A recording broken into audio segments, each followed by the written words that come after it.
BJP का झंडा लेकर लोग आ रहे थे यहाँ पे, और वे पिछले 3 दिन से यहाँ पर आ रहे हैं, झगड़ा करना चाहते हैं। पुलिस फोर्स तो कैसी घुस गई, आज नारेबाजी करते हुए जहाँ मंच है वहां तक वे गए, पत्थरबाजी उन्होंने करी।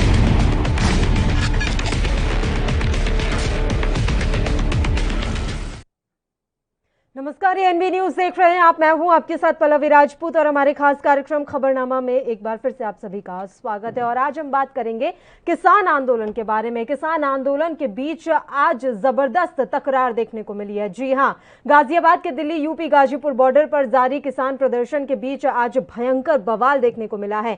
गाजीपुर बॉर्डर पर यह बवाल हुआ बुधवार को यूपी के बीजेपी प्रदेश मंत्री अमित वाल्मीकि के स्वागत में खड़े बीजेपी कार्यकर्ता और किसानों के बीच जमकर झड़प हुई। बीजेपी कार्यकर्ताओं का आरोप है कि किसानों ने बड़ी संख्या में मौजूद गाड़ियों के शीशे तोड़ दिए और कार्यकर्ताओं पर तलवार, भाले, लाठी डंडों से किसानों ने हमला किया। वहीं दूसरी तरफ किसान नेता इसे बीजेपी की साजिश करार दे रहे हैं। बहरहाल पुलिस ने मौके पर पहुंचकर बीजेपी के काफिले को रवाना किया। बीजेपी के महानगर महिला उपाध्यक्ष रनीता सिंह ने यह बताया है कि उत्तर प्रदेश के संगठन मंत्री अमित वाल्मीकि बुधवार सुबह गाजियाबाद पहुंचे तो उनका स्वागत करने के लिए बीजेपी के कार्यकर्ता वहां पर मौजूद थे।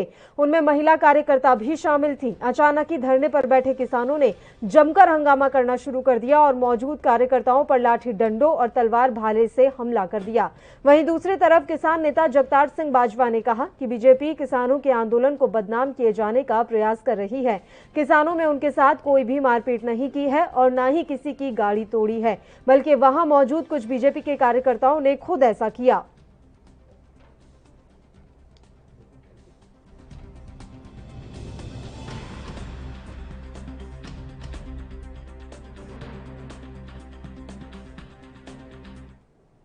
तो गाजीपुर बॉर्डर पर हुई इस झड़प पर यूपी गेट पर किसान आंदोलन की अगुवाई कर रहे भारतीय किसान यूनियन के राष्ट्रीय प्रवक्ता राकेश टिकैत का कहना है कि बीजेपी कार्यकर्ता पिछले 3 दिनों से लगातार यहां पर आ रहे हैं और झगड़ा करना चाहते हैं। उनके हाथों में बीजेपी के झंडे थे।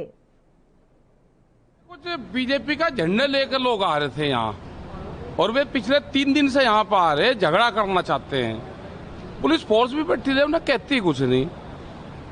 आज नारेबाजी करते हुए जहां मंच है वहां तक वे गए, पत्थरबाजी उन्होंने करी। तो ये हो या अच्छा, हमारे वालों तो किसी ने फोड़े नहीं, जिससे अपने आप फोड़े, तलवार भी कहीं से लेकर आए वे।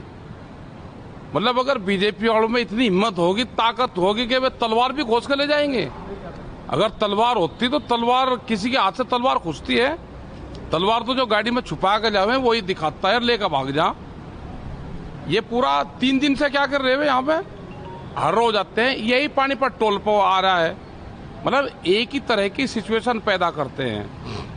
गाली गलौज भी हुआ, मार पिटाई भी हुई। वे गाली तो दे रहे थे, जब भी तो इधर से लोग गए वहाँ पे। कितने लोगों को लगी होगी, चोट लगी होगी। तो अपने पुलिस में कंप्लेंट करी? हाँ, दे रहे पुलिस में कंप्लेंट।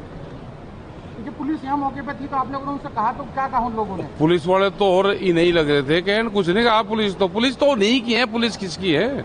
उन्हीं का तो साथ देती है पुलिस। भाई 28 तारीख में भी तो पुलिस यही थी। ये गुंडों को आज्ञा करके ये करते हैं और कुछ नहीं करती पुलिस। तो पुलिस ने कोई कार्रवाई नहीं करी? पुलिस कोई कार्रवाई नहीं करी। हमारी ये है कि उनको गिरफ्तार करो उनको। और अगर वे असली पार्टी के कार्यकर्ता थे, पहले तो आवे ही नहीं थे। बीजेपी के थे, अपने झंडे छोड़ के यहाँ पे और फिर भाग गए, तो इसका मतलब किराए के थे। पर किसानों बीजेपी कार्यकर्ताओं के बीच आज जबरदस्त झड़प हुई है और झड़प की ये तस्वीरें आप अपने टेलीविजन स्क्रीन पर इस समय देख भी सकते हैं कि किस तरीके से दोनों पक्षों के बीच आज जमकर लाठी डंडे चले। यहाँ पर जितने भी लोग मौजूद हैं, या तो उनके हाथों में किसानी झंडा था या इसके अलावा भारतीय जनता पार्टी के कार्यकर्ता यहाँ पर मौजूद थे जो कि बीजेपी का झंडा लेकर चल रहे थे। तो गाजीपुर बॉर्डर पर आज दिन भर इसी तरह से तमाशा लगा रहा और यहाँ पर माहौल जो है अफरा तफरी का ही बना रहा। चलिए अब आपको ग्राफिक्स के जरिए हम दिखाते हैं कि आज दिन भर में गाजीपुर बॉर्डर पर किस तरह की गतिविधियां होती रही। कुछ ग्राफिक्स आपके टेलीविजन स्क्रीन पर इस समय हम दिखा रहे हैं। झड़प की वजह क्या रही? देश की राजधानी दिल्ली के गाजीपुर बॉर्डर पर बीजेपी कार्यकर्ताओं और किसानों के बीच आज जबरदस्त हंगामा हुआ। जानकारी के मुताबिक गाजीपुर बॉर्डर पर बीजेपी के उत्तर प्रदेश में संगठन मंत्री बने अमित वाल्मीकि के स्वागत में खड़े कार्यकर्ताओं और किसानों के बीच झड़प हुई है। प्रत्यक्षदर्शियों के मुताबिक हंगामा उस समय हुआ जब बीजेपी कार्यकर्ता उस फ्लाईओवर से अपना जुलूस निकाल रहे थे, जहां 3 कृषि कानूनों का विरोध कर रहे आंदोलनकारी किसान नवंबर 2020 से धरने पर बैठे हुए हैं, जिनमें अधिकतर भारतीय किसान यूनियन के समर्थक हैं। इसी दौरान दोनों पक्षों में झड़प हो गई। बीजेपी की साजिश कर रहा है। किसान नेता ने ये कहा है कि ये बीजेपी की साजिश है। आपको बता दें, संयुक्त किसान मोर्चा के जो प्रवक्ता हैं जगतार सिंह बाजवा, उन्होंने आज के पूरे घटनाक्रम पर कहा है कि यह किसान आंदोलन को बदनाम करने की बीजेपी की साजिश है। स्वागत के नाम पर ढोल नगाड़े और खुद ही गाड़ियों के शीशे तोड़े गए हैं। जगतार सिंह बाजवा का ये बयान रहा। साथ ही उन्होंने कहा है कि इसकी लिखित शिकायत पुलिस में करेंगे। अगर कार्यवाही नहीं हुई तो आगे की रणनीति हमारे द्वारा तय की जाएगी। इसके साथ ही उन्होंने कहा कि किसान आंदोलन 7 महीने से शांतिपूर्ण चल रहा है और आगे भी ऐसे ही चलता रहेगा। राकेश टिकैत ने क्या कहा वो भी हम आपको बता देते हैं। नोएडा गाजीपुर बॉर्डर पर बीजेपी नेता की गाड़ियों के साथ तोड़फोड़ के मामले में भारतीय किसान यूनियन के प्रवक्ता राकेश टिकैत ने ये कहा है कि इस पूरे मामले में किसान यूनियन के किसी भी व्यक्ति का कोई भी हाथ नहीं है। यह एक प्रकार की बीजेपी की साजिश है जिससे किसान के धरना प्रदर्शन को भटकाया जा सके, लेकिन किसान इस प्रकार की साजिश से डरने वाले नहीं हैं। अगर इस प्रकार की तोड़फोड़ की गई है तो हम उसकी भरसक निंदा करते हैं, लेकिन जो पुलिस बल है उस मामले की एफआईआर दर्ज करे और इस पूरे मामले की जांच की जानी चाहिए। इस प्रकार से हंगामा करने वाले लोग कौन है? किसानों की तरफ से इस पूरे मामले में किसी प्रकार से कोई हिंसा नहीं की गई है। राकेश टिकैत ने अपना पक्ष साफ किया है। पुलिस ने क्या कहा है वो भी हम आपको बता देते हैं। गाजियाबाद के एसएसपी के मुताबिक बीजेपी गुट के लोगों और प्रदर्शनकारियों के बीच तू मैं होने के साथ हल्की जो है धक्का मुक्की भी हुई है, जबकि कुछ गाड़ियों को तोड़ा गया है, ऐसा पुलिस का कहना है। गाजियाबाद के एसएसपी का कहना है और अभी भी पुलिस मौके पर मौजूद है।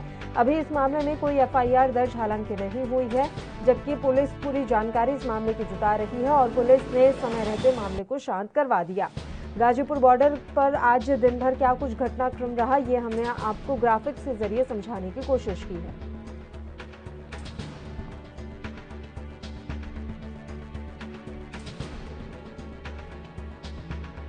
तो गाजीपुर बॉर्डर पर आज झड़प की क्या वजह रही, ये आप इस समय ग्राफिक्स के जरिए देख सकते हैं। किस तरीके से आज दोनों पक्षों के बीच जमकर लाठी डंडे चले हैं। दिल्ली के गाजीपुर बॉर्डर पर किसानों और भारतीय जनता पार्टी के नेताओं के बीच कार्यकर्ताओं के बीच हंगामा हुआ। बताया जा रहा है कि बीजेपी के कार्यकर्ता गाजीपुर बॉर्डर पर बीजेपी से जुड़े एक नेता का स्वागत करने के लिए पहुंचे थे, लेकिन यहां एकाएक बवाल शुरू हो गया।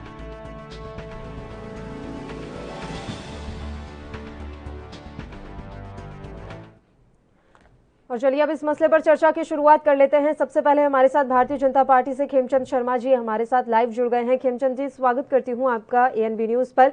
किसान नेता भी हमारे साथ जुड़ेंगे इस पूरे मामले पर अपना पक्ष रखने के लिए। इसके अलावा विपक्ष के नेता भी हमारे साथ मौजूद रहेंगे। शुरुआत में जो डिबेट की हम यहाँ पर खेमचंद जी से शुरुआत कर लेते हैं। सर, सीधा सा सवाल ये है, जो आज गाजीपुर बॉर्डर पर हुआ उसका जिम्मेदार कौन है? देखिए, ये पहली बार नहीं हुआ। आपने देखा पंजाब में किस तरीके से हमारे एमएलए के कपड़े फाड़े गए और कपड़े फाड़ के उनके साथ धक्का मुक्की हुई। उसके बाद आपने हरियाणा में देखा किस तरीके से चीफ मिनिस्टर साहब एक पब्लिक प्रोग्राम के लिए आते हैं और वो भी हेल्थ से रिलेटेड कोविड काल में इशू होता है और वहां पे किस तरीके से पत्थरबाजी होती है, किस तरीके से वहां प्रदर्शन होता है। उसी कड़ी में आज गाजीपुर बॉर्डर पे हुआ है। वहां पे एक नेता के साथ मारपीट होती है और ये सब चीजें वो किसान नेता कम बल्कि उसमें जो असामाजिक तत्व हैं वो ज्यादा हो गए हैं और वो भिन्न भिन्न प्रकार की गतिविधि कर रहे हैं। और आपने देखा किस तरीके से वहाँ पे बंगाल की बेटी के साथ दुराचार होता है और उसके बारे में इंफॉर्मेशन दी नहीं जाती। वो बच्ची मर जाती है और जब मर जाती है उनके घर वाले कंप्लेन करते हैं तो वो बात बाहर निकल के आती है। वैसे ही वहाँ पे बहादुरगढ़ के एक किसान की मौत हो जाती है और मौत कैसे होती है, उसको मारने वाले भी 4 लोग धरना में शामिल होने वाले लोग हैं या धरना स्थल पे मौजूद लोग हैं और उनके बारे में बताया नहीं जाता और उनके बारे में किसान नेता ना कंप्लेन करते हैं, ना ही एफआईआर दर्ज कराते हैं, ना ही शिकायत करते हैं। ये सब चीजें दिखाता है कि कहीं ना कहीं अब ये धरना किसानों का धरना नहीं रह गया बल्कि असामाजिक तत्वों ने इसको ऑक्युपाई कर लिया है, टेक ओवर कर लिया और उसी की वजह से इस तरीके की घटनाएं लगातार सामने आ रही हैं। अभी जो हम तस्वीरें देख रहे हैं सर, उसमें अच्छी खासी तादाद बीजेपी कार्यकर्ताओं की भी नजर आ रही है और ऐसा हम इसलिए कह रहे हैं क्योंकि उनके हाथों में भारतीय जनता पार्टी का झंडा है। तो इसको हम क्या समझें? ऐसा नहीं है कि सिर्फ एक ही पक्ष की तरफ से हमला किया गया, हाथों में लाठी डंडे आपके कार्यकर्ताओं के भी नजर आ रहे हैं। नहीं, देखिए, ये इन्वेस्टिगेशन का विषय है और ये जो वहाँ पे पुलिस है वो बताएगी कि वो लोग क्या वही असामाजिक तत्व हैं जो ये दिखाना चाह रहे थे कि भारतीय जनता पार्टी को, या फिर भारतीय जनता पार्टी के नेता के साथ मारपीट की गई तो लोकल लोग वहाँ पे उपस्थित हो गए या लोकल कार्यकर्ता वहाँ पे इकट्ठे हो गए।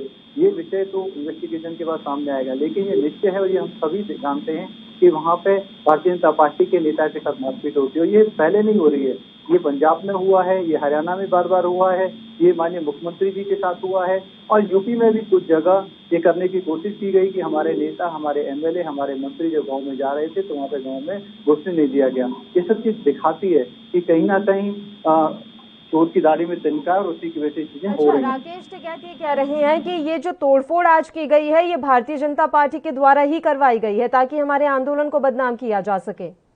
देखिए, राकेश टिकैत जी तो कुछ भी कहते हैं। जब चुनाव हो रहा था तो राकेश जी टीएमसी के प्रचारक बन के बंगाल में गए और हम सबने देखा किस तरीके से वहाँ पे उनको किसानों ने स्वागत नहीं किया, किसानों ने उनको रिसीव नहीं किया, वहाँ पे टीएमसी के नेताओं ने उनको रिसीव किया। ये सब दिखाता है कि इस समय राकेश टिकैत जी किसान नेता नहीं बल्कि एंटी मोदी ब्रिगेड के एक नेता हो गए हैं और उसी में वो प्रचार प्रसार में लगे हुए हैं। अगर वो किसान नेता होते, किसानों की तरह रहते, हमने देखा किस तरीके से वो ऐसो आराम की जिंदगी अपने टेंट में बिता रहे हैं। एसी लगे हुए हैं, डनलप के गद्दे पड़े हुए हैं, सारे ऐसे सामान पड़े हुए हैं। किसान के पास तो हम गाँव में देखेंगे कूलर तक नहीं होता है और ये एसी में पड़े हुए हैं। किसान को कैसे समझेंगे, कैसे किसान को कैसे मानेंगे, किसान को कैसे ये आगे ले जाएंगे।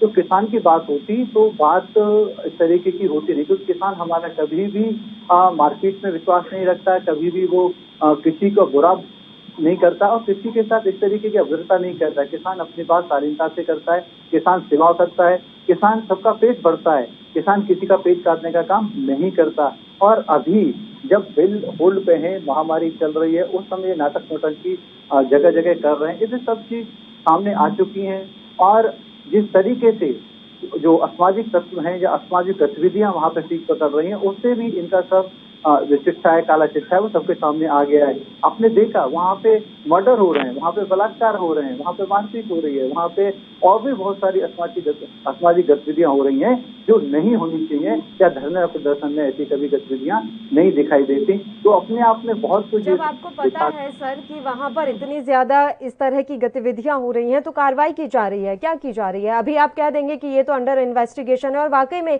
जिस बलात्कार के मामले की आप बात कर रहे हैं उसकी जांच अभी चल रही है, जिस मर्डर की आप बात कर रहे हैं उसका अभी क्या हुआ है, कोई अपडेट उसको लेकर मिल नहीं पाया है। तो जब आपको पता है कि वहां पर इतना ज्यादा कानून का उल्लंघन हो रहा है तो आपके पास तो अच्छा खासा मौका है, आप आराम से इस पूरे मसले पर कार्रवाई कर सकते हैं और ये कोई अवैध भी नहीं होगा, तो कार्रवाइयां क्यों नहीं की जा रही? देखिए, कार्रवाई तो हो रही है, जैसे जैसे ही चीजें पब्लिक डोमेन में आ रही है कार्रवाई हो रही है, लेकिन यहाँ जिम्मेदारी किसकी? जिम्मेदारी उनकी है जो अपने आप को सोकल किसान नेता कहते हैं, जो कहते हैं कि हम इस धरना प्रदर्शन को मैनेज करते हैं, जो ये कहते हैं कि हमारी वजह से वहाँ पे धरना प्रदर्शन चल रहा है, हम उसको मैनेज कर रहे हैं, हम गाँव में देहात में जाकर लोगों को समझा रहे हैं, हमने लोगों को इकट्ठा किया। अगर वो ये सब चीजें कहते हैं तो ये उनकी जिम्मेदारी है कि वहाँ पे लोगों को वो समझाएं, लोगों को वो बताएं और अगर कोई असामाजिक गतिविधियां हो रही हैं तो उसको वो पब्लिक में रिपोर्ट करें, लेकिन वो नहीं कर रहे हैं। तो इसी से तो उनकी कलई हो गई है, इसी से तो लोगों को पता चल रहा है कि कैसे कुछ है, करते कुछ। खेमचंद जी से हमारा संपर्क टूट गया, एक बार फिर से हम उनके साथ जुड़ने की कोशिश करेंगे और इस मसले पर चर्चा ऐसे ही जारी रहेगी। तब तक हम आपको जानकारी ये बता दें कि राकेश टिकैत ने ये बात साफ तौर पर कही है कि मंच सड़क पर है तो इसका मतलब ये नहीं है कि मंच पर आ जाओगे। अगर मंच पर आना है तो बीजेपी छोड़ कर आओ, लेकिन यह दिखाना कि हमने गाजीपुर के मंच पर बीजेपी का झंडा फहराकर कब्जा कर लिया, यह गलत है। ऐसे लोगों के बक्कल उधेड़ दिए जाएंगे, प्रदेश में फिर कहीं भी नहीं आ जा सकते हैं, ये याद रख लेना। राकेश टिकैत ने आगे कहा है कि अगर मंच पर झंडा लगाकर कब्जा करेंगे तो उनका इलाज करेंगे। हाँ, मैं धमकी दे रहा हूं, मंच पर कब्जा करके किसी का स्वागत करेंगे।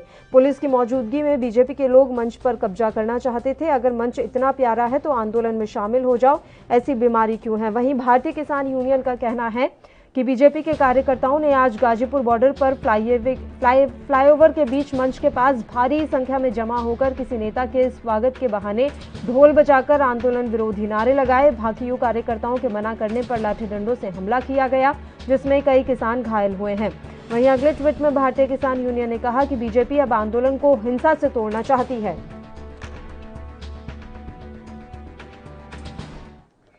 किसानों का आंदोलन लंबे समय से जारी है। इस बीच गाजीपुर पर आज भयंकर झड़प की खबर सामने आई है।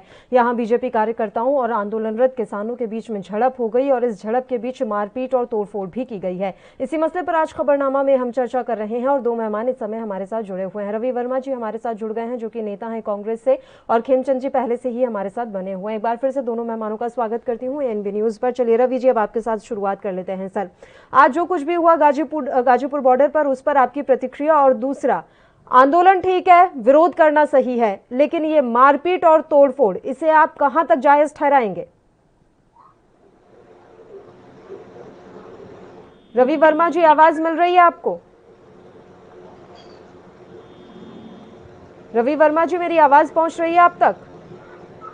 जी जी जी जी, सुन रहा हूँ। आपका प्रश्न दोहराइए। जी, मेरा प्रश्न ये है सर कि चलिए ठीक है, लोकतंत्र है और लोकतंत्र में आंदोलन विरोध करना सब कुछ जायज है, लेकिन आंदोलन के नाम पर इस तरीके की मारपीट और तोड़फोड़, ये कितनी जायज है? और आज जो कुछ भी हुआ गाजीपुर बॉर्डर पर, उस पर आप कहना क्या चाहेंगे? देखिए, गाजीपुर बॉर्डर पर जो कुछ हुआ, ये भारतीय जनता पार्टी का षड्यंत्र है।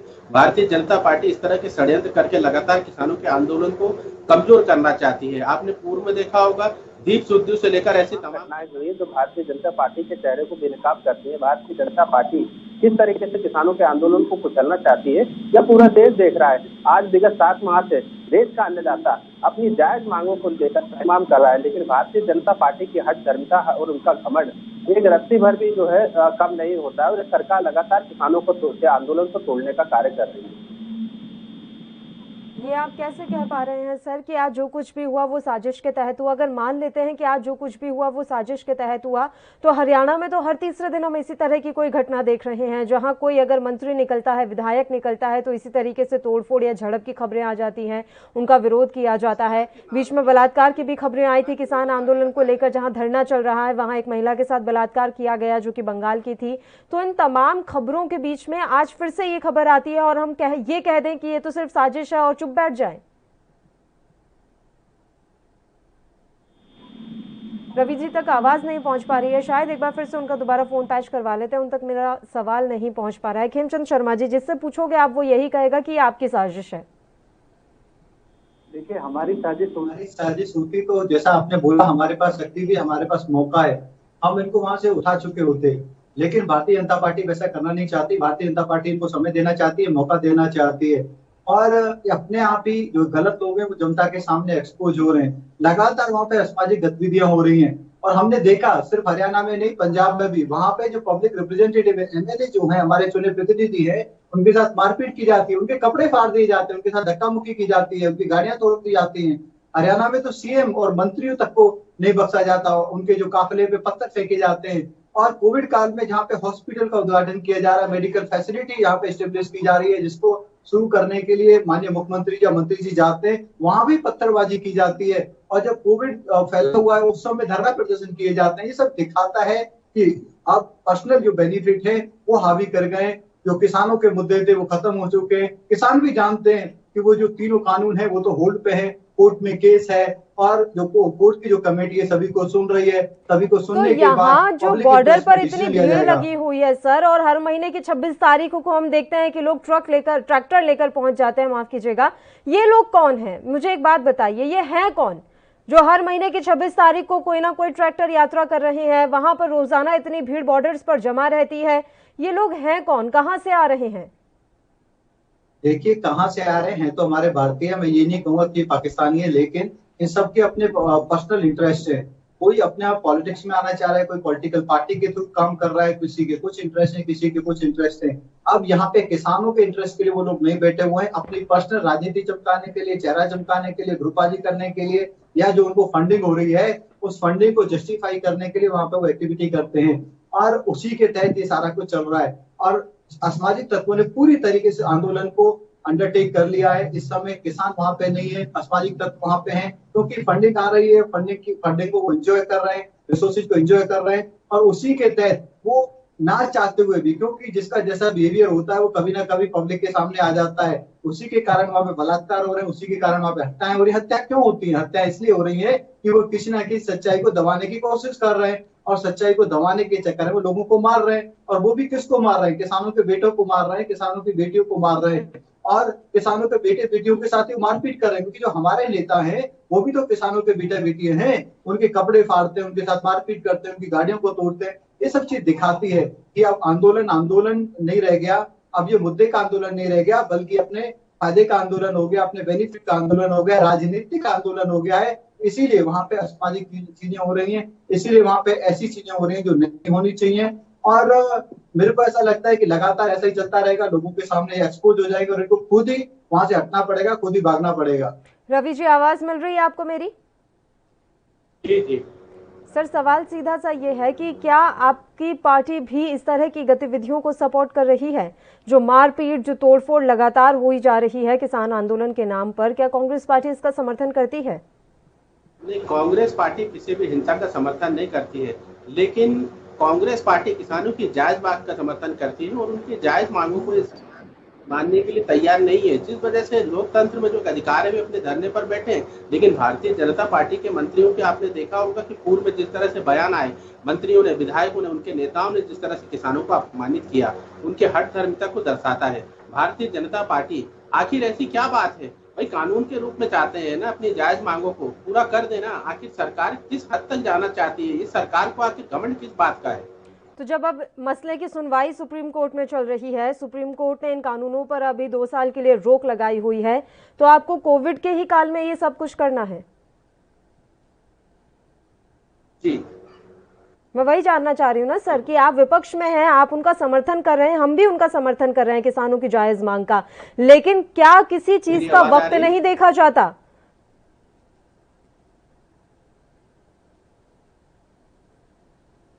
मेरी आवाज आ रही है आपकी आवाज मिल रही है रवि जी? आपको मेरी आवाज पहुंच रही है या नहीं? रवि जी का दोबारा फोन पैच करवाइए, उन तक आवाज क्लियर नहीं जा रही है, वो बार बार बीच में डिस्टर्ब हो रहे हैं शायद। खेमचंद शर्मा जी, बात बस इतनी सी है सर कि आप कितना ही दोहाई दे लीजिए, लोग बार बार यही कहते हैं कि आप इन कानूनों को रद्द क्यों नहीं कर देते, और ये बात तो अब किसान खुद कहने लगे हैं कि जब आप सब संशोधन करने के लिए तैयार हैं तो इन्हें रद्द ही कर दीजिए, क्योंकि उन्हें तो हर पॉइंट पर दिक्कत आ जाएगी। संशोधन का मतलब होता है कि टू वे कम्युनिकेशन हो रही है और उसमें कुछ चेंजेज हो रहे हैं। रद्द करना इसका मतलब है कि आप जो वर्षों से जो चीज होनी चाहिए थी, किसानों को एम्पावरमेंट करना चाहिए, किसानों को आधुनिक बनाना चाहिए, किसानों को नई तकनीक देनी चाहिए, किसानों को इन्वेस्टमेंट देनी चाहिए, किसानों की भी आमदनी बढ़नी चाहिए, वो आप करने नहीं देना चाहते। कहीं ना कहीं किसी ना किसी को तो ये कदम लेना ही पड़ेगा ना, तो कदम लेना जरूरी है। और उसके लिए बार बार सभी लोग कह रहे हैं कि किसानों को भी आधुनिक किसान बनाने के लिए बहुत बड़ा बदलाव करना जरूरी है। अब कानून को रद्द करना, इसका मतलब करोड़ों लोग जो चाहते हैं कि कानून इंप्लीमेंट हो, उसकी वजह से उनको फायदा होगा, उनको लाभ होगा, उनकी राय को कैसे दबा दिया जाए, कुछ लोगों की वजह से करोड़ों किसानों की राय को कैसे दबा दिया जाए। इसीलिए कोर्ट ने एक कमेटी बनाई है, वो कोर्ट की कमेटी, सरकारी की कमेटी नहीं है, वो कमेटी सबकी सुन रही है और सबकी सुनने के बाद कंबाइंड डिसीजन लिया जाएगा। वो कानून अभी होल्ड पे है, लेकिन कांग्रेस की प्रॉब्लम क्या है, वो बैठे हैं, क्या उन्हें ये बात समझ नहीं आ रही है कि सुप्रीम कोर्ट में इस मसले की सुनवाई चल रही है, सुप्रीम कोर्ट ने एक कमेटी बना दी है, अभी कानून होल्ड पर है? ये लोगों को क्यों नहीं समझ में आ रहा? खेमचंद जी, क्या आप अपनी बात उन तक पहुंचाने में नाकामयाब साबित हो रहे हैं? देखिए, लोगों को समझ में आ रहा है, किसानों को समझ में आ रहा है। पीएम किसान के माध्यम से लगातार मोदी जी उनको मदद देते हैं। अभी डीएपी के रेट बढ़े तो मोदी जी ने उसकी सहायता करी, तो जो किसान उनको 9 महीने पिछले साल भोजन दिया गया, इस साल भी भोजन देने की व्यवस्था की जा रही, तो सब देख रहा है कैसे किसान क्रेडिट कार्ड के माध्यम से किसानों को सपोर्ट दी जा रही है, कैसे जिनके जनधन अकाउंट है उसमें सीधा हमारी बहनों को पैसा दिया गया है, किसान खुश है। लेकिन जो राजनेता हैं, जो राजनीति कर रहे हैं या राजनीतिक पार्टियों के एजेंट हैं, उनको कैसे समझाया जा सकता? वो तो समझने के लिए बैठे ही नहीं है, उनको तो धरना करना है, वो तो धरनाजीवी हैं, उनका तो धंधा ही धरना करना है। और इसीलिए आप देख रहे हैं जो असामाजिक तत्व वहाँ पे इन चीजों को ऑक्युपाई कर लिया है और वो अपनी तरीके से आंदोलन को चला रहे हैं। अब मर्डर करते हैं, वहाँ पे रेप करते हैं, वहाँ पे लूटपाट करते हैं, वहाँ पे आप देखेंगे आसपास के गाँव की जो बहन बेटियां हैं वो बार बार कहती हैं कि हमारे यहाँ पे छेड़खानी हो रही है, हम लोग घर से बाहर निकलना हमारे लिए मुश्किल हो गया है, यहाँ पे ऐसी गतिविधियां होती है, बाहर के लोग आके किस तरीके से कोई पी रहा है, कोई खा रहा है, कोई कुछ कर रहा है। तो ये सारी चीजें अभी पब्लिक डोमेन में आना शुरू हो गई हैं और पब्लिक बहिष्कार है वो इन लोगों का शुरू हो जाएगा। अपने आप ही ये लोग अपने अपने ठिकाने पे भाग जाएंगे, क्योंकि अब किसान की बात तो रही नहीं, ये सब अपनी बातें कर रहे हैं, अपनी राजनीति चमकाने की कोशिश कर रहे हैं। अगर ये राजनीति नहीं करते, किसानों की बात करते, तो सरकार भी सुनती, लोग भी सुनते, लोगों को समर्थन भी मिलता। आज आप देखिए, जब आंदोलन शुरू हुआ था तो कितने लोग वहां पे थे, आज कितने लोग हैं? उसके 10% लोग भी वहां पे नहीं है, क्योंकि अब आंदोलन मुद्दे का नहीं रह गया, अब ये पर्सनल बेनिफिट का रह गया। तो वहां पे सिर्फ और सिर्फ राजनीतिक पार्टियों ने। दोनों मेहमान लगातार हमारे साथ जुड़े हुए हैं। रवि जी, मेरी आवाज मिल रही है आपको? जी जी। बताइए सर, मेरा सवाल आपसे पहले भी ये था कि जब हमें पता है कि इस तरीके के लड़ाई झगड़े झड़प कहीं से भी जायज नहीं है, तो आप क्यों समर्थन कर रहे हैं? क्या आप विपक्ष में होने के नाते इन चीजों को समझा नहीं सकते? क्या आपके द्वारा ये मैसेज नहीं पहुंचाया जा सकता, संदेश नहीं पहुंचाया जा सकता इन किसानों तक? कांग्रेस पार्टी किसी भी गलत या हिंसा का समर्थन नहीं करती। हम कांग्रेस के जायज का समर्थन करते हैं, लेकिन सरकार क्या कर रही है? आखिर सरकार सुरक्षा व्यवस्था क्यों नहीं दे पा रही है कि यहाँ ऐसी नौबत आ जा रही है? सरकार के लोग, भारतीय जनता पार्टी के लोग लगातार इस आंदोलन को बदनाम करना चाहते हैं, इस आंदोलन को तोड़ना चाहते हैं, जिस वजह से ये सारी चीजें सामने आ रही हैं। आज टिकरी बॉर्डर पर जिस जगह ये झड़प हुई है, वहां पर पहले से ही पुलिस बल तैनात था सर, वहां पर पहले से ही पुलिस बल तैनात था। और जब ये सारा मसला हो जाता है, तब राकेश टिकैत कह रहे हैं कि ये पिछले 3 दिनों से लगातार आ रहे थे कार्यकर्ता और हाथों में लाठी डंडे थे। जब आपको पता था कि 3 दिनों से आ रहे हैं, तो आज आप ये बात क्यों बोल रहे हैं? आप पहले ही ये बात रख देते कि हाँ, हमें किसी तरीके की संदिग्ध गतिविधियां दिख रही हैं। शासन प्रशासन को सूचना दी गई है, ऐसा नहीं है। भारतीय किसान यूनियन के द्वारा बात आई है कि को जानकारी दी गई है, लेकिन भारतीय जनता पार्टी का जो चेहरा है वो बार बार उजागर हो रहा है। ये किसानों के आंदोलन को कुचलना चाहते हैं, तोड़ना चाहते हैं। अगर वाकई में ऐसा होता तो सर, पिछले 7-8 महीने से ये आंदोलन लगातार इसी तरीके से चलता जा रहा है। आप ये कह सकते हैं कि हाँ, सरकार लापरवाह है, देख नहीं रही है, इन किसानों की समस्याओं को सुनने का प्रयास नहीं कर रही है। आंदोलन को तोड़ने का किस तरीके से प्रयास हो रहा है, वो मैं आपसे समझना चाहती हूँ रवि जी। लापरवाही, सरकार की लापरवाही तो 7 महीने को ही उजागर करती है कि देश का अन्नदाता आखिर क्यों धरने पर बैठा है, क्यों उसकी मांगों को पूरा नहीं किया गया है। इस सरकार की हठधर्मिता के चलते ही तो आज इस स्थिति की नौबत आई है। ठीक है, बताइए खेमचंद जी। यार, जो किसान है, जो अन्नदाता है, वो तो अपने खेतों में काम कर रहा है, वो तो अपने गांव में है, वो एसी में नहीं सो रहा है। जो टेंट में एसी लगे हुए हैं, जो मालिश करा रहे हैं, वो कैसे अन्नदाता है? अन्नदाता तो अपना काम कर रहा है, वो तो सेवा कर रहा है, वो तो अपने बच्चों को पाल रहा है। ये यहाँ पे जो लोग हैं पॉलिटिक्स चमका रहे हैं। 3 दिन से कह रहे हैं कि लोग आ रहे हैं और उनके साथ झगड़ा करना चाहते हैं, और पुलिस बल है, हर एक चीज की ये ब्रीफिंग करते हैं, प्रेस ब्रीफिंग करते हैं। बड़े नेता हो चुके हैं, इनके बड़े कॉन्टेक्ट मीडिया में। तो 3 दिन से इन्होंने पुलिस को क्यों नहीं बताया, मीडिया को क्यों नहीं बताया, पब्लिक को क्यों नहीं बताया? क्योंकि ऐसी कोई चीज थी नहीं। आज इन्होंने मारपीट करी, जब ये पकड़े गए, जब इनकी बेइज्जती हो रही है, जब इनकी फजीयत हो रही है, तो ये झूठ बोल रहे हैं। और झूठ तो झूठ ही होता है, झूठ तो पकड़ा जाता है। अगर सच्चाई होती तो ये पहले से रिपोर्ट करते। और झूठ इसलिए भी ये पकड़ा गया कि ये पहली घटना नहीं है, लगातार ऐसी घटनाएं हो रही हैं। पंजाब में घटनाएं हो रही है, हरियाणा में घटनाएं हो रही है, यूपी में घटनाएं हो रही हैं, और लगातार ये लोग ऐसी घटनाओं को इंकरेज करते हैं, धमकियां देते हैं कि दिल्ली जो संसद में अब हमारे किसानों का इलाज होगा, या संसद में किसान इलाज कराएंगे। मतलब ऐसी ये बातें करते हैं जो असामाजिक तत्वों को फ्यूल देते हैं, असामाजिक तत्वों को बढ़ावा देते हैं, या उनको ये इंकरेज करते हैं कि कुछ ऐसी गतिविधियां करें ताकि वो मीडिया में आ सके, उनको सेंसेशन मिल सके, उनको न्यूज मिल सके। तो ये सारी चीजें देश हित में नहीं है, समाज के हित में नहीं है, किसान के हित में तो बिल्कुल नहीं है। आपको किसान का नाम लेके अन्नदाता नहीं बन जाओगे। हम भी किसान के बेटे हैं, हम भी गांव से आते हैं, हमने भी। तो शर्मा जी, क्या ऐसा मान लें कि यूपी और पंजाब में विधानसभा चुनाव जब तक रहेगा, तब तक इसी तरीके से ये आंदोलन चलता रहेगा? जब इन दोनों राज्यों में चुनाव खत्म, आंदोलन खत्म? देखिए, ये पॉलिटिकल आंदोलन है और पॉलिटिकल आंदोलन चलता रहेगा। आपने बिल्कुल सही कहा, जब तक पंजाब में इलेक्शन खत्म नहीं होगा तब तक पॉलिटिकल आंदोलन चलता रहेगा। मैंने यूपी का भी नाम लिया सर। यूपी और पंजाब के इलेक्शन साथ साथ ही होने वाले हैं। इनका जो पूरा फोकस है वो पंजाब है, यूपी में इनका बहुत ज्यादा फर्क पड़ने वाला नहीं है। ये चाहते हैं कि इस आंदोलन के बल पे ये वहाँ पे चुनाव जीता है।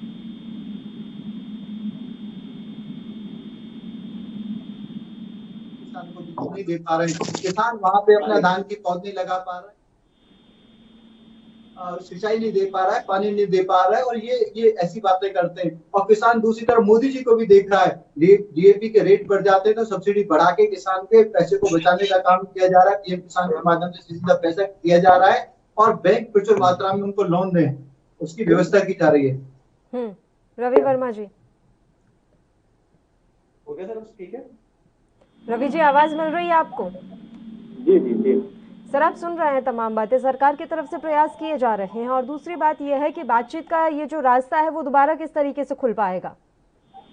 सरकार, किसान भाई जो है बातचीत के लिए पहले भी तैयार थे, अब भी तैयार है, लेकिन सरकार केवल उनको बुलाकर बड़े बड़े वीआईपी भोजन करने का काम करती है। सरकार हाईटेक बैठक के नाम पर केवल किसानों को अपमानित करने का काम करती है। अगर उन्हें किसानों से हमदर्दी होती तो अब तक के भी इन बिलों को आज जो है निरस्त कर देती ना।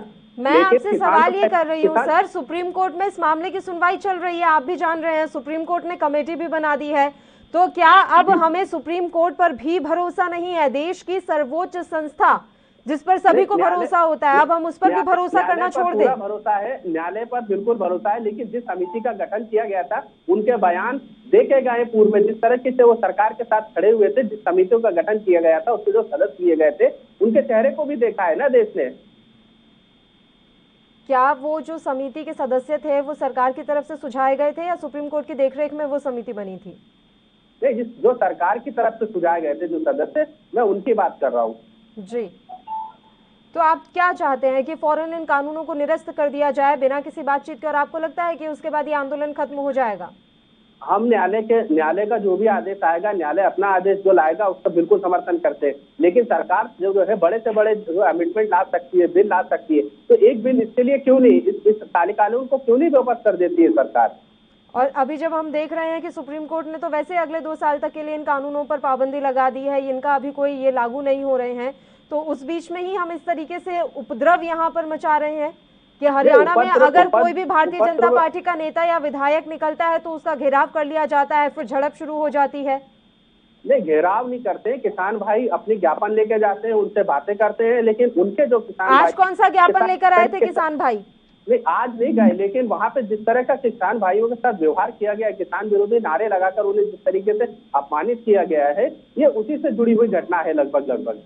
भारतीय किसान यूनियन के समर्थक वहां पर खड़े हुए थे सर, तो मैं वही पूछ रही हूँ कि आज वो कौन सा ज्ञापन लेकर गए हुए थे? अमित वाल्मीकि जी वहां से निकल रहे थे, उनके बीजेपी के कार्यकर्ता उनके स्वागत के लिए खड़े हुए थे। मेरा सवाल ये है कि जहां पर किसानों ने धरना लगाया हुआ है वहां से लोग आना जाना छोड़ दें?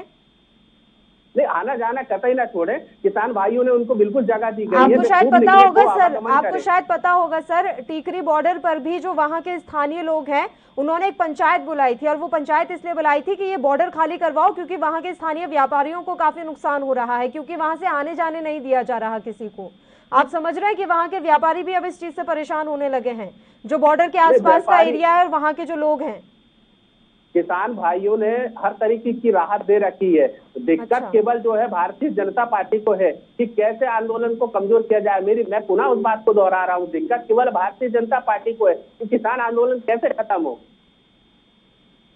बताइए खेमचंद जी।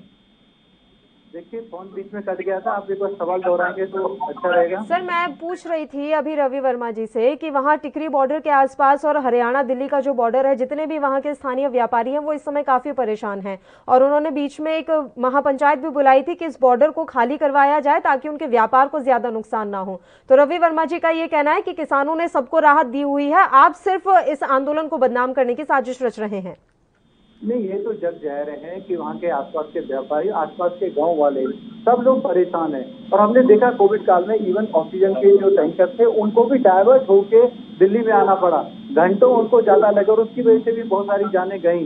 तो ये चीजें तो जग जा रहे हैं। ये कह देना कि वहाँ पे लोकल लोगों को उन्होंने बहुत ज्यादा रियायतें दी हुई है, बहुत ज्यादा फैसिलिटी दी हुई है, बिल्कुल गलत है। हाईवे को ऑक्यूपाई किया हुआ है, कहीं भी इवन कोर्ट ने ये कहा है कि अगर आपको आंदोलन करना है, अपनी सांस रखनी है, तो आप डेजिग्नेटेड प्लेस पे रखो। सरकार ने बताया था कि आपके लिए डेजिग्नेटेड प्लेस क्या है, वहाँ जाइए, वहाँ पे रखिए, वहाँ पे आप अपना कैंप बनाइए और आप वहाँ से धरना प्रदर्शन करिए। लेकिन नहीं, उनको तो हाईवे ऑक्यूपाई करना है, हाईवे को घेरना है। हाईवे तो किस लिए होता है? ट्रांसपोर्ट के लिए होता है, वो तो मूवमेंट के लिए होता है। आपने उसको धरना स्थल बना लिया। आप यदि हाईवे को धरना स्थल बना लोगे तो वो इनकन्वीनियंस तो जग जाएगा, और आप ये कहो कि इनकन्वीनियंस नहीं है, तो आपसे बड़ा झूठा कोई भी नहीं है। आप इग्नोरेंट हैं और आपको इस तरीके से बातें रखने का कोई हक नहीं है। आप कैसी बातें कर रहे हो? जो लोग आपको सुन रहे होंगे बॉर्डर एरिया वाले, वो गाली दे रहे होंगे, आप पे हंस रहे होंगे, ये कैसा व्यक्ति है, ये कैसा इग्नोरेंट है, ये हमारी बात समझने की बजाय अनगल बातें टीवी पे बैठ के कर रहा है। अरे भाई, सच्चाई को तो एक्सेप्ट करो। लोगों को तो दिक्कत हो ही रही है, दिल्ली को दिक्कत तो हो ही रही है, व्यापारियों को दिक्कत तो हो ही रही है, और इससे लाभ किसी को नहीं हो रहा है। लाभ हो रहा है तो कांग्रेस की जो गंदी राजनीति है उसको लाभ हो रहा है, और वहां पर जो धरना जीती है उनको लाभ हो रहा है, क्योंकि उनको लगातार कुछ लोगों से, कुछ शक्तियों से लगातार उनको चंदा मिल रहा है, उस चंदे का वो एंजॉय कर रहे हैं, उस चंदे के पैसे का वो उपयोग कर रहे हैं, और वो अपनी गतिविधियों को चलाए जा रहे हैं। जनता को इससे कोई फायदा नहीं हो रहा है, किसानों को इससे कोई फायदा नहीं हो रहा है, क्योंकि अब ये मुद्दे की लड़ाई नहीं बल्कि पॉलिटिकल लड़ाई है, और पॉलिटिकल लड़ाई है इसीलिए ये लोग ऐसी गतिविधि कर रहे हैं जिसकी वजह से मारपीट हो रही है, असामाजिक गतिविधियां हो रही हैं। ये डेस्परेट है, ये चाहते हैं कि टीवी पे इनको कोई कम से कम दिखाए, इनको रिपोर्ट करे, चाहे वो मारपीट की वजह से दिखाए, चाहे वो और दूसरी गतिविधियों की वजह से दिखाए। आर्य रवि जी, एक और मेहमान इस समय हमारे साथ फोन लाइन पर जुड़ गए हैं, रामपाल जाट जी, जो कि किसान नेता हैं। रामपाल जी, स्वागत करती हूं आपका एएनबी न्यूज पर। और सवाल मेरा सीधा सा है कि गाजीपुर बॉर्डर पर आज जो कुछ भी हुआ उसका जिम्मेदार कौन है, और दूसरा, जहां किसानों ने धरना लगाया हुआ है, क्या वहां से आवाजाही प्रतिबंधित कर दी गई है? सर, मैं दो बात कहना चाहूंगा इसमें जी।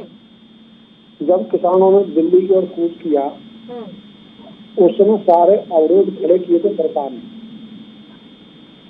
इस कारण से ये स्थिति बनी। और उसके उपरांत रास्ते रुकने से दूसरे को कष्ट देना, यह सत्याग्रह का हिस्सा नहीं है। सत्याग्रह का अर्थ होता है स्वयं को कष्ट पहुंचाना, दूसरे को कष्ट नहीं देना, दूसरे को कष्ट में नहीं डालना। इसलिए हम दूसरे को कष्ट देकर सत्याग्रह की बात नहीं कर सकते। तो सत्य, शांति, अहिंसा के आधार पर चलने वाला आंदोलन वो सदाई स्वयं को तपाता है, स्वयं को कष्ट देता है। दूसरे के कष्ट देने के लिए या दूसरों के कष्ट में कारक बनने के लिए वो आंदोलन नहीं होता। और अब जिस ढंग की घटना हो रही है, इन घटनाओं में कहना चाहूंगा, ये संयम खोने का आधार है। चाहे कोई राजनीतिक दल हो, चाहे गैर राजनीतिक दल हो, संयम सबको रखना चाहिए, शांति सरकार को भी रखनी चाहिए। और यदि कोई सत्तारूढ़ दल है उसको भी शांति और संयम के रास्ते में चलना चाहिए। कोई गलती कर रहा है तो उस गलती का आप उत्तर देने के लिए गलती करेंगे, कानून को हाथ मानेंगे, ये भी किसी भी दृष्टि से उचित नहीं। इसलिए इस दल की घटनाएं ये सबको दुख देने वाली है, मन को पीड़ा देने वाली है। और इसलिए हमने जंतर मंतर नई दिल्ली में सत्याग्रह के लिए, और हम जैसे ही वहाँ क्लियरेंस होगी हमारा सत्याग्रह का काम, हम सत्य पर, शांति पर, अहिंसा के आधार पर स्वयं को तपाते हुए, स्वयं को कष्ट देते हुए सरकार की संवेदना जगाने का काम करेंगे। उसमें उपवास भी, उसमें दैनिक प्रार्थना भी, उसमें ज्ञापन भी, ये सब काम होंगे। इसलिए हम चाहेंगे देश में जो आहत किसान है, उस आहत किसान की सरकार सुने। वो आंदोलन राजनीतिक है, गैर राजनीतिक है, कोई आंदोलन कर रहा है, नहीं कर रहा है, ये सरकार के लिए विषय नहीं होना चाहिए। सरकार के लिए विषय होना चाहिए जिसको सरकार कह रही है न्यूनतम समर्थन था, है और रहेगा। इतनी सी मांग है किसानों की, तो उसको वैधानिकता दे दो, कानून बना दो। और इसके लिए न किसी से बातचीत की जरूरत है, कोई आंदोलन करे न उसको रोकने की जरूरत है, कोई आंदोलन करे न उसको उकसाने की जरूरत है। इसलिए जिसका काम जो करेगा वो अपना भोगेगा। हम सरकार में जब भी कोई हो उसे अपेक्षा करते हैं कि वो बिना पूर्वाग्रहों के अपना जो कर्तव्य है, अपना जो राजधर्म है उसको निभाए। और सरकार का राजधर्म है जो 2011 में हमारे माननीय प्रधानमंत्री जी ने गुजरात के मुख्यमंत्री के रूप में जो एक समिति के अध्यक्ष के रूप में रिपोर्ट दी थी कि न्यूनतम समर्थन मूल्य की प्राप्ति के लिए कानून बनना आवश्यक है, तो उनकी रिपोर्ट को वही लागू कर दें। इसी ढंग से 2014 में भी संसद में, लोकसभा में एक निजी विधेयक को न्यूनतम समर्थन मूल्य पर खरीद की गारंटी के लिए सर्वसम्मत रूप से विचारार्थ स्वीकार किया हुआ है। उस और आगे बढ़े। ये सब विषय जब सरकार के सामने पहले से ही है। 17 सितंबर को हमने माननीय कृषि मंत्री जी को उस प्रारूप का ज्ञापन कि आप ऐसा कानून बनाओ, तो हमने कहा हमने जैसा कहा वैसे नहीं बनाओ, उसमें कुछ घटाबटी करनी तो करो ना, लेकिन हमने एक प्रारूप बना के दिया और उस प्रारूप का अगर हमने कहा है कि सरकार न्यूनतम समर्थन मूल्य पर खरीद का गारंटी का कानून बनाए। कोई आंदोलन करे तब भी बनाए, कोई आंदोलन नहीं करे तब भी बनाए, कोई राजनीति करे तब भी बनाए, कोई राजनीति नहीं करे तब भी बनाए। इसलिए सरकार को अपना राजधर्म का पालन करने के लिए आगे बढ़ना चाहिए। तो मैं सोचता हूँ तो मेहमान हमारे साथ जुड़े हुए हैं। बताइए खिमचंद जी, आप क्या कुछ कहना चाह रहे थे? सर, रामपाल जी की आपने सारी बातें सुनी हैं और वो काफी समझदार और सीनियर पर्सन है सर, और हम भी देख रहे हैं वो ये बात कह रहे हैं कि हमें जंतर मंतर पर जगह दे दो, लेकिन उन्हीं के एक नेता है राकेश टिकैत, वो तो यही हमेशा कहते हुए नजर आते हैं कि हम बॉर्डर से नहीं उठेंगे, हम तो बॉर्डर पर ही बैठे रहेंगे। देखिए, आदरणीय रामपाल जी ने बहुत अच्छी अच्छी बातें करी, बहुत ही ढंग से उन्होंने बातें रखी, लेकिन वास्तविकता बिल्कुल अलग है। हमने देखा किस तरीके से 26 जनवरी को दिल्ली में घुस के किसानों ने उत्पात उठाया और वहां पे उस समय जो लीडर थे उन्होंने बोला था कि हम पीसफुल, जबकि सरकार ने बार बार बताया कि 26 जनवरी देश की आन बान शान का समय है और इस समय धरना प्रदर्शन करना या किसानों को दिल्ली में एंट्री करना उचित नहीं है। लेकिन जिद की गई और सरकार ने परमिशन दिया। हम सब ने देखा, पूरे विश्व ने देखा किस तरीके का हुड़दंग पूरी दिल्ली में मचाया गया, किस तरीके से दिल्ली को एक तरीके से बंधक बनाया गया। दूसरा, किस तरीके से लगातार पंजाब में घटनाएं हो रही है, चुने हुए प्रतिनिधियों के साथ मारपीट हो रही है, पत्थरबाजी हो रही है, उनको उनके गांव में, उनके क्षेत्र में घुसने नहीं दिया जा रहा है। वैसे ही हरियाणा में, वहां पे तो मंत्री और सीएम तक को नहीं बख्शा जा रहा है। तो वास्तविकता ये है कि अब दूर दूर तक सत्याग्रह से इनका कोई लेना देना नहीं, दूर दूर तक दूसरों को नुकसान पहुंचाना, दूसरों को इनकन्वीनियंस पहुंचाना, दूसरों को परेशान करना, दूसरों को परेशानी देना, यही लक्ष्य है। अगर ये लक्ष्य नहीं होता तो हाईवे को ऑक्युपाई नहीं किया जाता, उन जगह को ऑक्युपाई नहीं किया जाता जो हमारे देश के लिए, हमारे समाज के लिए, हमारे लोगों के लिए जरूरी है। हाईवे बहुत जरूरी है, ट्रांसपोर्ट के लिए बहुत जरूरी है। हाईवे को रोकने से पिछले 1.5 साल में कितने हजार करोड़ का नुकसान हुआ है, कितने घंटे बर्बाद हुए हैं, कितना पेट्रोल डीजल फूका है, आसपास के जो गाँव है उनका कितना नुकसान हुआ है, छोटे व्यापारियों को कितना नुकसान हुआ है, कोविड काल में कितना नुकसान हुआ है, हमारा जो ट्रांसपोर्ट है कितना डिले हुआ, इवन ऑक्सीजन जैसी जरूरी चीजें डिले हुई, भारी बीमारी वाले लोगों को कितना एक्स्ट्रा टाइम देके दिल्ली में घुसना पड़ता है, हम सब जान रहे हैं। बार बार उसमें परेशानी हो रही है। अगर सत्याग्रह होता तो जो डेजिग्नेटेड प्लेस उसको बताया गया था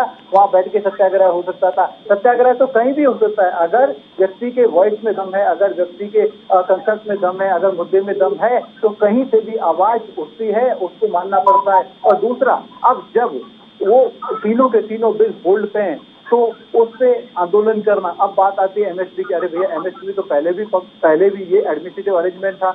इन तीनों बिल में तो एमएसपी की बात की नहीं गई है, तो आप एमएसपी की बात तो एडिशनल है, तो एडिशनल बात को आप एडिशनल तरीके से रखो। तीनों बिल से एमएसपी को आप तो लेकर कर रहे हो। एमएसपी इन प्रैक्टिकल भारतीय जनता पार्टी की सरकार जब से आई है उसको इम्प्लीमेंट करके दिखाया है। हमने वॉल्यूम भी बढ़ाया एमसीपी जो एमएसपी पे खरीदने का, और हमने प्राइस भी बढ़ाया है। इस समय आप देखेंगे हर एक जो आइटम है, चाहे गेहूं हो, सरसों हो, तेल हो, दाल हो, बाजरा हो, ज्वार हो, इन सब के प्राइस 150 से 250-300% तक हमने बढ़ाए हैं और किसानों को मिल रहे हैं। और हम इतना ही नहीं, हम किसानों की इनपुट कॉस्ट को भी कम कर रहे हैं। हमने डीएपी का रेट बढ़ा, तो डीएपी की सब्सिडी बढ़ाई, पीएम किसान के माध्यम से सीधा पैसा दे रहे हैं, हर खेत को पानी मिले उसकी व्यवस्था की जा रही है। किसान क्रेडिट कार्ड के माध्यम से बहुत ही कम प्राइस पे उनको ऋण देने की व्यवस्था की जा रही है। गाँव में सड़कें बनाई जा रही हैं और ई मंडियों में एस्टेब्लिश किया जा रहा है। सब कुछ सरकार वो कर रही है जो किसानों को एम्पावर करे, किसानों को आधुनिक तकनीक देने की कोशिश की जा रही है। किसान को इंश्योरेंस दिया गया है ताकि किसान को बाढ़ से, धूप से, बरसात से, सूखा से, किसी भी तरीके से यदि नुकसान होता है तो उनको उचित पैसा मिल सके। अभी तूफान आया, गुजरात में तूफान आया, बंगाल में तूफान आया, उड़ीसा में तूफान आया, वहाँ सभी किसानों को कंपनसेट दिया गया है। एमएसपी पर कानून बनाने के लिए आपको किसी बैठक की और बातचीत की जरूरत नहीं है, वो तो आप अपने बिहाफ पर भी बना सकते हैं। सर, अभी आप ही ने कहा कि आपने देखिए कितने अच्छे अच्छे काम किए हैं, तो क्या ये काम करने से पहले आपने किसान नेताओं से या किसान संगठनों से बातचीत की थी? नहीं की थी। तो एमएसपी पर कानून बनाने का अगर इतना बड़ा मसला है तो वो तो आप खुद भी कर सकते हैं। देखिए आदरणीय रामपाल जी, पहले तो एमएसपी इन तीनों कानून से लेना देना नहीं है। तो तीनों कानून का विरोध तो आप एमएसपी पे बात करो, तो एमएसपी पे भी जब बात करोगे, सरकार ने आपके सामने सारी चीजें रखी हैं, टेक्निकलिटी रखी है, क्योंकि हर साल प्राइस इंक्रीज होता है, हर साल आपको इंप्लीमेंट करना होता है, उसमें कुछ एडिशन या सब्सट्रैक्शन करना पड़ता है, क्योंकि ये सारा सीजनल है। हमारे ये भी चीजें बहुत ज्यादा डायनामिक हो रही है, किस फसल के रिक्वायरमेंट ज्यादा है, किसकी कम है, तो उसके हिसाब से सारा अरेंजमेंट होता है। इसीलिए इसको शुरू से ही, आज से नहीं, शुरू से ही पब्लिक आप देखेंगे इसको एडमिनिस्ट्रेटिव अरेंजमेंट में रखा गया है। और हमारी सरकार कमिटेड है कि हमें अपने किसान की आय को दोगुनी करना है, किसान को एम्पावर करना है, उसको अधिक पैसा देना है, और किसान की जो कॉस्ट है, उसकी लागत है, उससे कम 150 से 250% उसको हमें पैसा देना है। और इसको हम प्रैक्टिकल में करके दिखा रहे हैं। तो क्यों जिद? क्योंकि जिद इसलिए है कि राजनीति की जा रही है। कल को एमएसपी बन भी जाती है, जिद फिर भी रहेगी, क्योंकि ये तो क्या कहते हैं, तीनों कानून ही काले हैं। अरे भैया, सिर्फ एमएसपी की बात होती तो आप एमएसपी की बातें करते थे, तीनों कानूनों को तो इम्प्लीमेंट होने देना। तीनों कानून तो अलग तरीके की बातें करते हैं, तो किसान को एम्पावर करने की बातें करते हैं, आधुनिक बनाने की बातें करते हैं, उनको शक्ति प्रदान करने की बातें करते हैं। तो उन पे आप क्यों अड़े हुए हो? आप अपनी बातें रखो। और दूसरी तरफ आप सत्याग्रह की बात करते हो, और सत्याग्रह कहीं दूर दूर तक दिखाई नहीं देता। आंदोलन ये चल रहा है, आपके हिसाब से ये है। मैं तुरंत लौटूंगी आपके पास। रवि जी काफी देर से कुछ कहना चाह रहे हैं, बताइए सर। जी, मैं मेरे साथी जो विद्वान साथी उनकी बातों को सुन रहा था, उन्होंने तमाम तरह की बातें रखी, लेकिन केवल उनकी बातों में हताशा और निराशा साफ झलकती है कि वे किस तरह से हताश और निराशा भरी बातें कर रहे हैं। अभी उन्होंने दिल्ली का भी जिक्र किया था, किस तरीके से दिल्ली में दीप सिद्धू नामक जिसका भारतीय जनता पार्टी से संबंध है, किस तरीके से दिल्ली में किसानों को बदनाम किया गया, दिल्ली को कलंकित किया गया है। ये देश आज विश्व में छुपा नहीं है। किस तरीके से भारतीय जनता पार्टी के लोगों ने इस किसान आंदोलन को बदनाम किया। वे तमाम तरह के कानूनों में बदलाव करने की बात कर रहे हैं। आखिर सरकार क्यों नहीं बदलाव कर सकती है? करना चाहिए ना, क्यों नहीं करना चाह रही सरकार? क्योंकि ये सरकार नुकसान तेरा मुनाफा मेरा की नीति पर बढ़ रही है आगे। ये सरकार बिचौलियों से साठगांठ करके चल रही है। ये सरकार एक मोटा एडवांस ले चुकी है, इसलिए तमाम तरह के संशोधन नहीं कर सकती है ना ये सरकार। ठीक है रामपाल जाट जी, दो बातें हैं सर। आपने कहा कि जंतर मंतर पर आप लोगों को जगह दे दी जाए सत्याग्रह के लिए, लेकिन सर राकेश टिकैत तो हर बार यही कहते हैं कि हमारा आंदोलन तो बॉर्डर पर ही चलेगा, इससे आगे हम बढ़ेंगे नहीं। उसके अलावा आपने एमएसपी को लेकर बहुत अच्छी बात कही सर। राकेश टिकैत और उनके जितने भी समर्थक हैं वो बार बार यही कहते हैं कि अब हमें कोई कानून नहीं बनवाना, हमें कुछ नहीं करना है, बस इन 3 काले कानूनों को रद्द कर दीजिए। मैं ये बात कहना चाहूंगा, जी सर, 2010 से राजस्थान से ये आंदोलन शुरू हुआ। न्यूनतम समर्थन मूल्य पर खरीद की गारंटी का कानून बनाया जाए, उसके जिसको हमने प्रारूप तैयार किया, पूरे देश को उसको समर्थन मिला। 2017 और 18 सारे संगठन एक मंच पर आकर इस मुद्दे पर एक हुए। इसमें हमने नारा दिया, खुशहाली के 2 आयाम, ऋण मुक्ति और पूरे दाम यानी एमएसपी पर खरीद की गारंटी का कानून।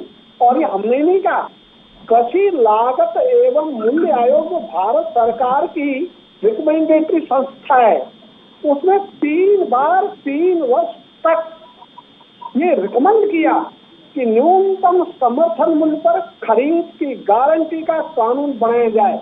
इतना ही नहीं तो 2012 तक और भी 13 तक हमारे जो आज सत्तारूढ़ दल है, इनमें से श्रीमान राजनाथ सिंह जी, श्रीमती सुषमा स्वराज नहीं रही, अरुण जेटली नहीं रहे, इसके अलावा डॉक्टर एम जोशी भी प्रभावी नहीं है नेता, ऐसे ही श्रीमान गडकरी जी और माननीय नरेंद्र मोदी साहब जो हमारे माननीय प्रधानमंत्री है, उन सब ने उस विधेयक को अप्रिशिएट किया। जब तक राज नहीं आए तब तक उस विधेयक की बात की कि भाई न्यूनतम समर्थन मूल्य पर खरीद की गारंटी का कानून बनना चाहिए, और जैसे ही राज में आए वैसे पैसा खा गए। इसलिए देश के किसानों का मुद्दा है उनकी उपजों के दाम मिले, और उनकी उपजों के दाम के लिए न्यूनतम समर्थन मूल्य पर खरीद की गारंटी का कानून बने। इसलिए ये 11 वर्ष से चला हुआ आंदोलन है, और इस आंदोलन में प्रमुख मुद्दा है, इसलिए इस प्रमुख मुद्दे के लिए हम लड़ रहे हैं कि किसानों को उनकी उपजों के दाम मिले।